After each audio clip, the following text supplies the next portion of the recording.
Il avait quasiment disparu dans les années 90 et aujourd'hui, le vinyle est dans les grandes surfaces ou de retour chez les disquaires. Mais dans cette brocante, ces passionnés de 33, 45, voire 78 tours ne l'ont jamais abandonné. Pour ces collectionneurs, chercher un vinyle est une chasse au trésor. C'est les sensations, il y avait déjà le format, la pochette, mais également le son qui était beaucoup plus naturel. Et puis les gens cherchent beaucoup, plus qu'un disque, ils cherchent un mythe, ils cherchent des albums de légende.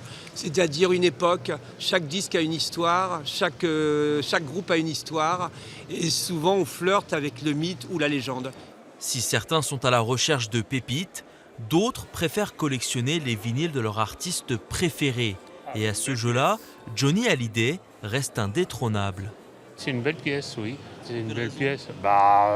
Parce que c'est un des premiers 33 tours de Johnny Hallyday, époque des années 1960, qui est en très très bel état.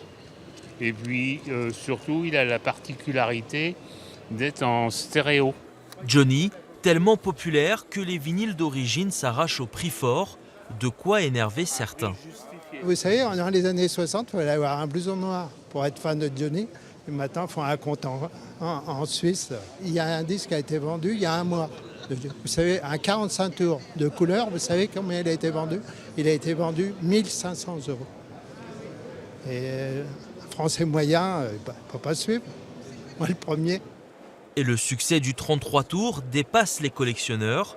4 millions de vinyles ont été vendus en France en 2018, soit 6 fois plus qu'en 2014.